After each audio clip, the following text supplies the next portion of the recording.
Programme news watch میں آپ کو خوش آمدید کہتے ہیں ایک بار پھر. اور بریک سے پہلے ہم بات کر رہے تھے کہ لاہور میں ایک رکشہ ڈرائیور نے اپنے سمیت 3 افرادوں کے زندگی کے چراغ گل کر دیے. وجہ تھی غربت اور مہنگائی. اس کے نفسیاتی اثرات کیا ہوتے ہیں اور کیوں ایک شخص اس کیفیت تک پہنچتا ہے, اسی پر ہم بات کریں گے. اور ہمیں جوائن کیا ہے کراچی سے ٹیلی فون لائن پر ملک ممتاز ماہر نفسیات جناب حیدر رضوی نے. بہت بہت شکریہ حیدر رضوی صاحب. یہ واقعہ آپ نے دیکھا, آپ نے سنا, آپ یہ فرمائیے گا کہ ایک شخص کیوں اس کیفیت تک پہنچ جاتا ہے کہ وہ اپنی جان لے لیتا ہے, اپنی اولاد کی جان لے لیتا ہے؟ وہ کیا بالکل ہی ہیلپ لیس ہو جاتا ہے؟ بات یہ ہے کہ جو ذہنی دباؤ ہے وہ ہمارے چہار سو بکھرا ہوا ہے. اس میں آپ نے مہنگائی کی بات کی, آپ نے غربت کی بات کی, لیکن اس کے علاوہ بجلی کی بات بھی ہے, اس کے علاوہ دہشت گردی بھی ہے, اس کے علاوہ جو ہے وہ ظاہر ہے کہ سارے ٹریفک جیم ہیں. مطلب جس طرف آپ چلے جائیے, گھر سے جو باہر نکل رہا ہے تو گھر والے اس کے بارے میں سوچ رہے ہیں اور وہ باہر جو ہے وہ گھر والوں کے بارے میں سوچ رہا ہے. تو ہر طرح ایک بے اطمینانی, بے چینی اور عدم اطمینان کی جو کیفیت پائی جا رہی ہے, یہ جو چیزیں ہیں اس میں غربت ایک ایڈڈ فیکٹر ہے کہ وہ جو اپنی بنیادی ضروریات ہیں ان کو پورا کرنے سے فاصلے رہے. آدمی خود تو بھوکا رہ سکتا ہے لیکن بچے کو یا بچوں کو وہ نہیں دیکھ سکتا. اور میں کوئی توجہ نہیں پیش کر رہا لیکن اور وہ اس کا جواب نہیں پیش کر رہا, لیکن لوگ جرائم کی طرف بھی اسی لیے راغب ہوتے ہیں تاکہ وہ اپنے اہل و عیال کا خیال کر سکیں. اور جب وہ راستہ کھل جاتا ہے تو پھر ظاہر ہے کہ وہ ترقی کی منازل طے کرتے جاتے ہیں. جب ذہنی دباؤ اس حد تک بڑھ جائے اور اس میں کہیں اس کو کوئی ایسا راستہ نظر نہ آ رہا ہو کہ جو یعنی وہ راستہ ڈیڈ اینڈ ہے, اور اس میں ایک ہیلپ لیسنس جو آپ نے بے بسی کہی اور نا امیدی جو ہے وہ سب سے بڑا فیکٹر ہے خودکشی کرنے والوں میں. اور جو کامن ایک اور چیز یہ موجود ہے جو ایسے لوگوں میں ہوتی ہے وہ یہ کہ ان کے کوئی دوست نہیں ہوتے, شیئر نہیں کرتے اپنی پرابلمس کو. سمجھتے ہیں کہ ظاہر ہے کہ ہم شیئر کریں گے کسی سے تو پھر اپنے حال جو ہے اس کے لوگوں کو پتہ چلے گا اور کیا ہمارا امیج رہ جائے گا. حالانکہ شیئر کرنا چاہیے چیزوں کو.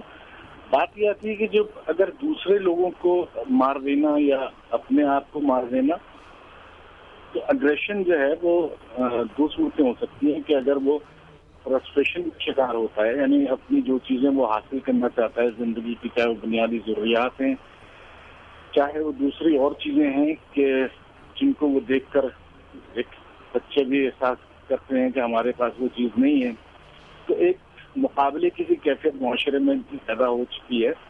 اور اس کو کرنالوجی کی تھیوری میں بلو کرٹن تھیوری کہتے ہیں کہ یعنی حیدر صاحب آپ کے کہنے کا مطلب ہے کہ چیزیں موجود ہوتی ہیں, وہ ریسورسز ہوتے ہیں, لیکن اس شخص کا ایکسیس نہیں ہوتا. یعنی سہولتیں موجود ہیں, ہسپتال موجود ہے, ادویات موجود ہیں, اشیاء ضروریہ موجود ہیں, لیکن اس کا ایکسیس نہیں ہے. اس کا ایکسیس اس وجہ سے بھی نہیں ہے کہ رکشہ ڈرائیور جو ہے یا غریب آدمی ہے یا ایک طالب علم ہے یا کوئی ایسا, میں خودکشی کی بات کر رہا ہوں, تو چونکہ وہ یہ وقت کرتا ہے پرورش برسوں, حادثہ یوں یکدم نہیں ہوتا, تو یہ ایک مسلسل ایک عمل ہے. یہ بیڈ سائڈ ڈریم نہیں ہے کہ رات کو سوچا اور صبح اس نے خودکشی کر لی. اس میں بہت سارے اسٹیپس ہیں جس میں سوسائڈل آئیڈیشن ہے, اس میں سوسائڈل تھنکنگ ہے, اس میں سوسائڈل انٹینٹ ہے, اس میں سوسائڈل پلاننگ ہے. تو اتنے سارے چیزوں سے جب وہ گزرتا ہے اور اس کے بعد بالآخر وہ یہ فیصلہ لیتا ہے کہ میں اپنی زندگی کا خاتمہ کر لوں. اور یہاں ایک دلچسپ پہلو یہ ہے کہ وہاں مذہب کا دخل نہیں ہوتا. یعنی جو شخص اگر ناکام ہو جاتا ہے تو اس کے خودکشی کرنے کے چانسز بڑھ جاتے ہیں. وہ کہتا ہے کہ میرے گناہ اتنے بڑھ گئے ہیں یا میں اس قدر مظلوم نہیں ہوں جتنا میں اپنے آپ کو سمجھتا ہوں کہ خدا نے بھی مجھے ریجیکٹ کر دیا, اس نے بھی قبول نہیں کیا. جی بہت بہت شکریہ حیدر رضوی صاحب, آپ کا ماہر نفسیات ہمیں تفصیل سے بتا رہے تھے کہ کون سی وہ کیفیات ہوتی ہیں جس کی بنیاد پر ایک انسان اپنی جان لینے پر تیار ہو جاتا ہے. لیکن اس کے ساتھ ساتھ ہم آپ کو یہ بھی بتاتے چلیں کہ گزشتہ کچھ عرصے سے ملک بھر میں جو مہنگائی ہے وہ بڑھی ہے. یعنی دنیا بھر میں جو گندم کی قیمت ہے اس میں 34.8% کمی واقع ہوئی ہے, لیکن پاکستان میں حیران کن بات یہ ہے کہ گندم کی سپورٹ پرائس 360 روپے فی من سے بڑھ کر 960 روپے ہو گئی ہے. آٹا 34 سے 36 रुपए फी किलो में फ़रोख्त हो रहा है। चीनी 60 से 70 रुपए फी किलो में फ़रोख्त हो रही है। इसके साथ साथ अगर हम जायज़ा लें कि 18 फरवरी 2008 से 1 फरवरी 2010 तक अफरात ज़र में इजाफा हुआ है 32%, गुर्बत की लकीर से नीचे ज़िंदगी गुजारने वाले 35%, एक साल में 25 से ज़ायद चीज़ों की कीमतों में इजाफा हुआ है।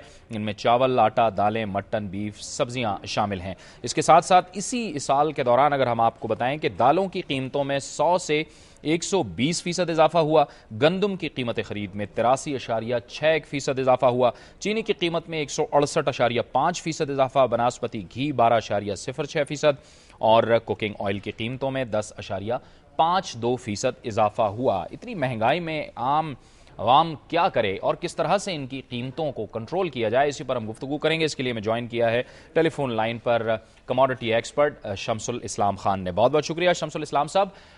हमारे यहाँ जिस तेज़ी के साथ अशियाए ज़रूरिया की कीमतों में इजाफा हो रहा है, सबसे पहले तो इसकी वजह बताइए, क्यों ये कंट्रोल से बाहर है? देखें, इसमें जो है कि हमारी जो गवर्नमेंट है सबसे ज्यादा जिम्मेदार वही है, क्योंकि उनकी पॉलिसीज जो हैं वो ऐसी नहीं कि जो प्राइसेस को एक रीजनेबल लेवल पे रख सकें। आप देखेंगे सब्सिडीज भी दी जाती रही है पास में, और अभी इस बजट में तो उन्होंने काफी ड्रास्टिक कट किया है, और स्पेशली आटा, घी और दालों पे तो सब्सिडीज बिल्कुल ही खत्म कर दी हैं। लेकिन माजी में अगर आप देखें जो सब्सिडीज दी जाती रही हैं वो तमाम उन मिडिल मैन और सप्लायर्स की पॉकेट में जाती रही हैं जो यूटिलिटी स्टोर्स को सप्लाई देते रहे हैं, या फिर टीसीपी जब इंपोर्ट करती है शुगर या व्हीट और दूसरी चीजें तो उसमें भी बेनिफिट किसी और को मिलता है, आम आदमी को टारगेटेड सब्सिडी नहीं दी जाती।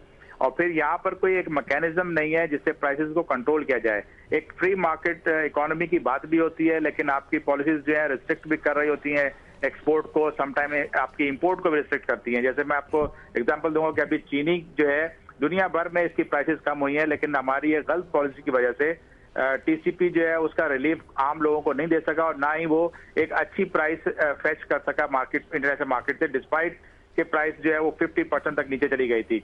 और अभी जो चीनी उनके पास जो इंपोर्ट की गई है, जो लैंडेड उनकी जो कॉस्ट आएगी वो $662 की चीनी पड़ रही है, जबकि लोकल मार्केट आज जो है वो 524 और 520 के करीब चल रही है, और इससे पहले ये कुछ 435 तक आ गई थी।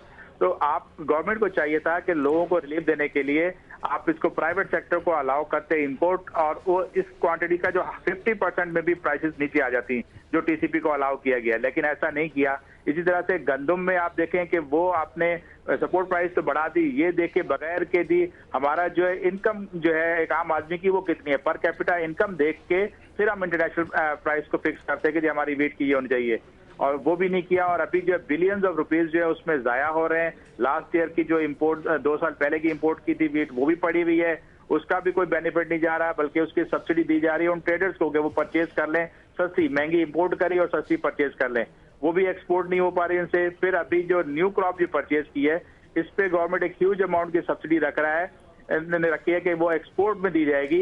ये कहाँ का इंसाफ है कि आप आम लोग जो लोकल शहरी हैं उनको तो आपको आटा महंगा लेना पड़े। अच्छा शम साहब, ये एक बड़ी इंपॉर्टेंट बात है, आपने कही कि मैकेनिज्म भी नहीं है। आपको इसकी वजह क्या लगती है? ये मैकेनिज्म इस वजह से नहीं है कि शायद कीमतों को कंट्रोल करने के लिए, कि शायद पॉलिटिकल विल नहीं है?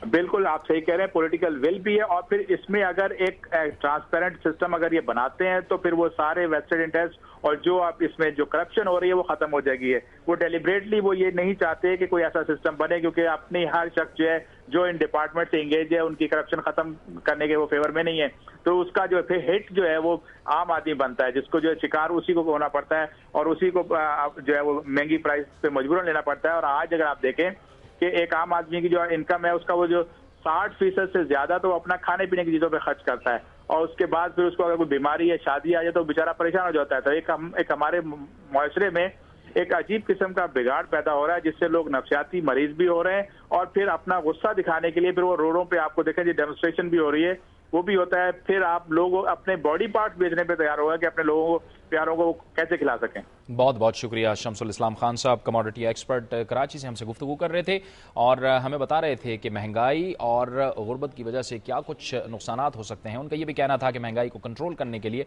हुकूमत के पास कोई मैकेनिज्म नहीं है, और शायद हुकूमत की जाहिर है कि अगर सियासी पॉलिटिकल विल हो तो ये होना मुमकिन है, लेकिन इसी महंगाई की वजह से, इसी गुर्बत की वजह से कई किस्म की मुश्किलात का सामना करना पड़ता है और माशरती नाहमवारियां भी इससे पैदा होती हैं। वक्त हुआ चाहता है एक ब्रेक का, और ब्रेक के बाद जिक्र करेंगे कि कराची में टारगेट किलिंग का सिलसिला जारी है। सदर आसिफ अली जरदारी वहां पर मौजूद हैं, लेकिन इसके बावजूद वहां पर टारगेट किलिंग का सिलसिला जारी है। तमाम जमातें तो कहती हैं, पुरज़्म हैं कि टारगेट किलिंग को खत्म किया जाएगा, लेकिन अब भी गुज़िश्ता 2 रोज़ में 7 अफराद इन वाक़यात में हलाक हो चुके हैं। इसका तफसील से जिक्र होगा एक ब्रेक के बाद।